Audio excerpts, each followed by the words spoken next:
think, he literally wrote on his blog that I do not have a right to say that. So he clearly thinks that free speech is for some people and not others.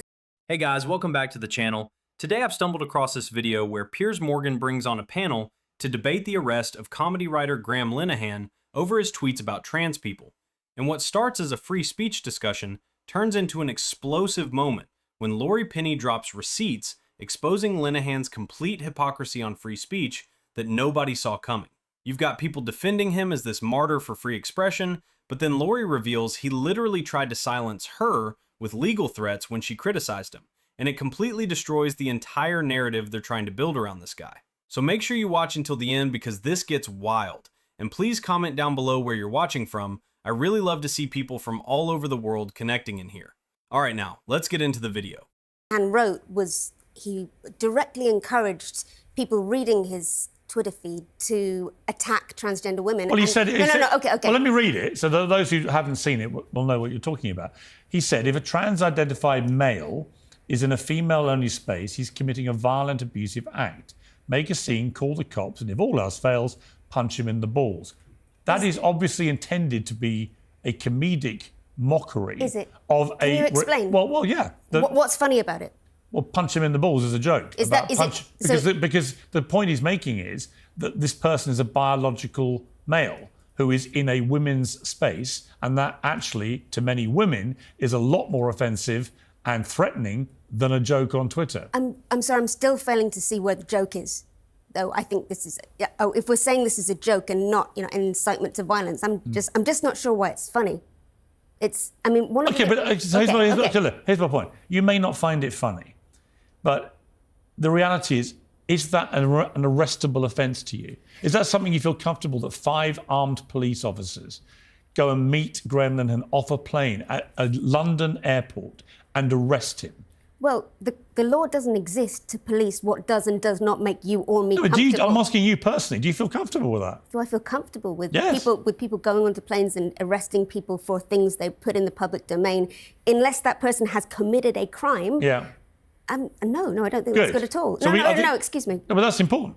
So you don't agree with what happened? That doesn't mean I am a supporter of what Graham Linehan has to say. I'm not asking you to support it. Nor does it mean... As Winston Churchill... So listen, Laurie, as Winston Churchill said, the whole point of free speech, it's not about you agreeing with stuff that you agree with or accepting that. It's about actually allowing people to say offensive things and respecting their right to say them. I thought the whole point of free speech was for everybody to be able to express themselves freely, not to say offensive things. I mean, I'm confused if all we're doing... Free speech surely has to mean more than just the right of bigots to say whatever they want and nobody to be able to say anything. How do you police it then? How do I police freedom of speech? Yes. Well, personally, in my personal life, how do I police it? No, how would you propose we police it then, if you think there should be limits? Look, what limit do you think there should be on inciting violence in the public I don't think eye? it incited violence. He was making a joke about the fact that trans women are biological men and therefore have male genitalia. May I speak? And a lot of women, by the way, find that really offensive and wrong that they should be allowed in women's spaces. May I speak? Sure. There are 2 separate issues here. One is whether or not you think that Graham Linehan committed the crime of inciting violence. The second... Okay, so this is the part where we need to talk about what Graham Linehan actually posted, because Piers tries to frame it as just comedy.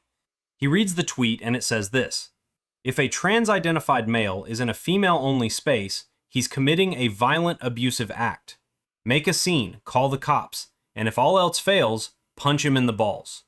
Now, Piers immediately jumps in with, that is obviously intended to be a comedic mockery. But here's the thing. Where is the punchline? Where is the joke structure? Because what Graham did there wasn't comedy. It was instructions. He told people to make a scene. He told people to call the police. And then he said, if all else fails, punch him in the balls. That's not satire. That's a call to action with escalating steps. And Laurie Penny catches this immediately when she asks, what's funny about it? Because if you're going to hide behind comedy, you need to actually be funny. You can't just say something inflammatory and then claim it's a joke when people call you out. That's not how comedy works. That's how cowards operate. They say the quiet part out loud and then retreat behind humor when there's backlash. But here's where it gets interesting. Laurie does something really smart. She doesn't let Piers trap her into defending the arrest without context. She says this: "Do I feel comfortable with people going onto planes and arresting people for things they put in the public domain, unless that person has committed a crime? No, I don't think that's good at all."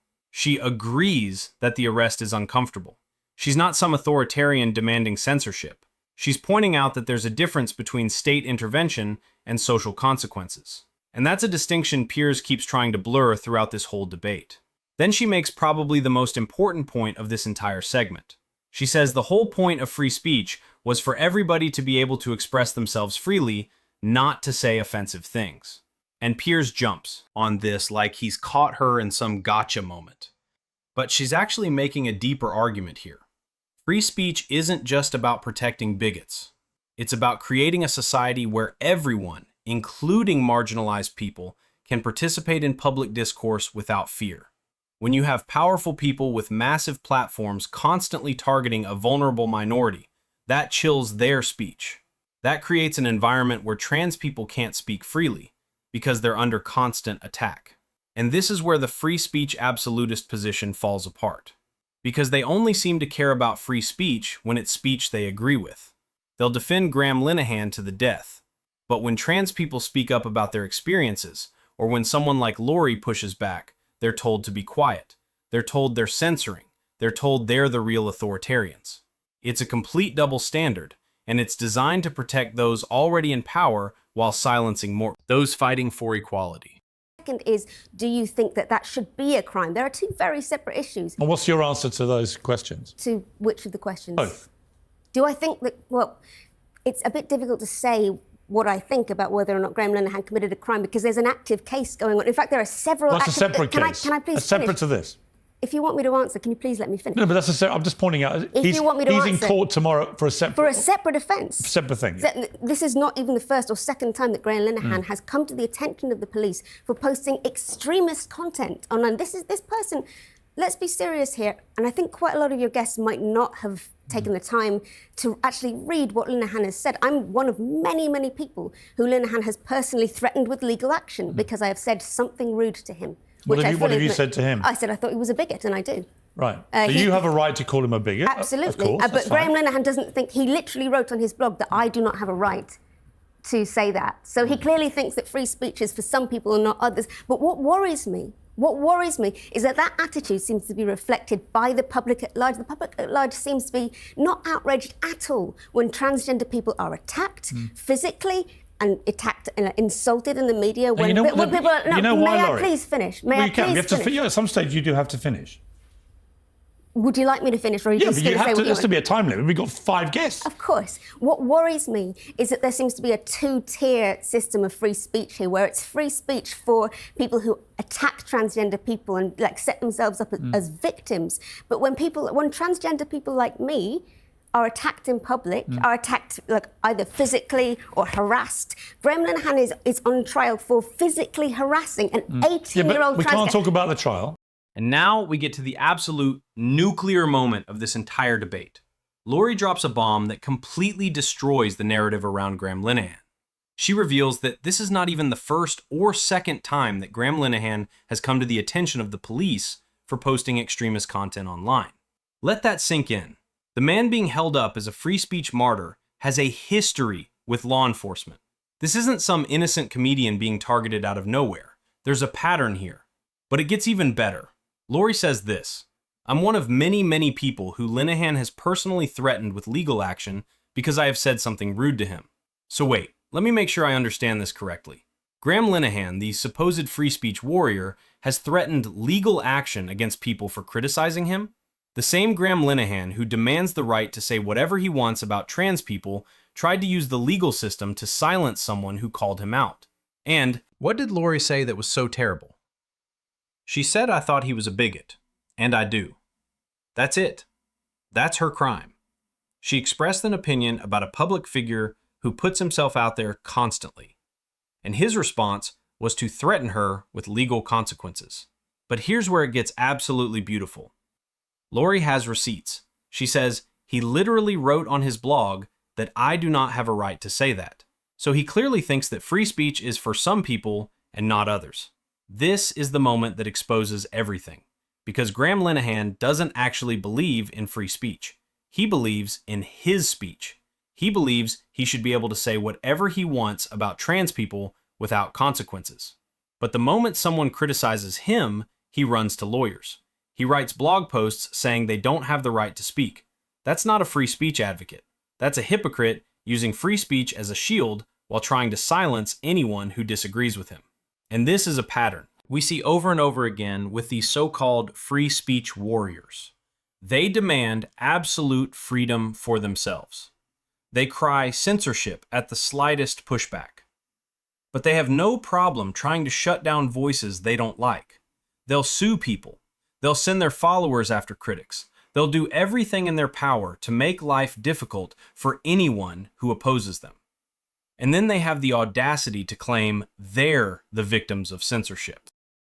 As you know, we can talk about what he's on trial for, which is physically harassing an 18-year-old girl and smashing her phone. Allegedly. This is allegedly. Sorry, just to be clear. Allegedly. Just to be clear, he is alleged to have committed some offences for which he physical offences, which he has denied. Okay, he's denied smashing this girl's phone. You're very careful to police language. Just police your own language. What am I policing?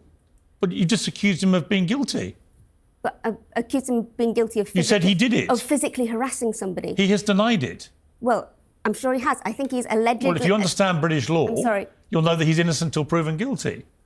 Of which of the many criminal cases against... Of what you've just said. You just said he harassed somebody. He's denied it. He's been accused of it. He's denied it. He's going through a formal process in a courtroom. You've just convicted him. So you should withdraw that. I don't have the power personally to convict a person. You just said he was guilty. But I don't have the power. That's different from convicting You're somebody. very wary about policing his words. You're not so worried about policing your own. You just convicted him of a crime.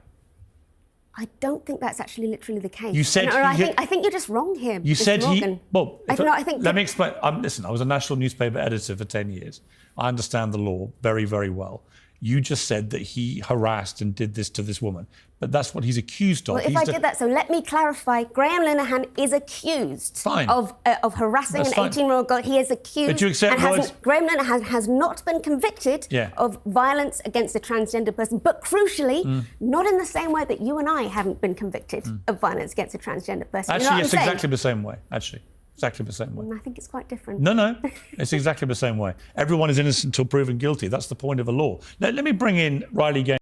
So Laurie continues and drops another piece of information that everyone needs to hear. She says we can talk about what he's on trial for, which is physically harassing an 18-year-old girl and smashing her face allegedly, and immediately Piers jumps in with allegedly, allegedly, allegedly. Now, to be fair, Piers is right about the legal standard. Everyone is innocent until proven guilty, and we should be careful about language. That's important. That's how the justice system works. But here's what's fascinating about this moment. Throughout this entire debate, Piers and the other panelists have been treating Graham Linehan like a hero, like a victim of state overreach, like some brave truth teller being persecuted for his beliefs. They've built him up as this martyr for free speech. And Laurie is sitting there trying to tell them, hold on, this person has multiple legal cases. This isn't just about 3 tweets. There's a bigger pattern of behavior here that you're all ignoring because it doesn't fit your narrative. And watch how Piers responds. He gets extremely defensive about the legal language. He says you're very careful to police language, just police your own language. And yes, she should have said allegedly. Absolutely. But notice how quick he is to protect Graham Linehan's reputation while spending the entire debate dismissing concerns about violence against trans people. He's worried about defaming a man with multiple legal cases, but he's fine with platforming rhetoric that trans activists say leads to real-world harm against their community. This is where the conversation reveals something deeper about how we talk about these issues. When someone from a majority group faces legal consequences, suddenly everyone cares about due process. Suddenly everyone wants to make sure we're being fair and balanced. Suddenly everyone understands that words have power, and we need to be careful about what we say. But when we're talking about marginalized communities facing violence and discrimination, those same people tell us we're being too sensitive. They tell us it's just jokes. They tell us to toughen up. And I want to point something out here because it matters. Laurie never said Graham Linehan was guilty. She said he's on trial. She said he's accused. And yes, she could have been more careful with her language in the heat of the moment. But the substance of her point stands. This is a person with multiple interactions with law enforcement. This is a person who, by his own admission on his blog, has tried to silence critics. This is a person whose behavior has raised enough concerns that police have gotten involved more than once. The irony here is just overwhelming. The panel wants to defend Graham Linehan's right to say whatever he wants about trans people. They want to defend his right to post what many people see as calls to violence. They want to defend his right to target a vulnerable minority. But when Laurie tries to give context about his history, suddenly we need to be so careful. Suddenly we need to think about his rights and his reputation. The double standard is right there in front of everyone, and somehow they still don't see it. Or maybe they do see it and they just don't care because protecting the narrative matters more than being consistent. So what do you guys think of this? Leave your thoughts down in the comments. Please like and subscribe, and I will see you in the next video.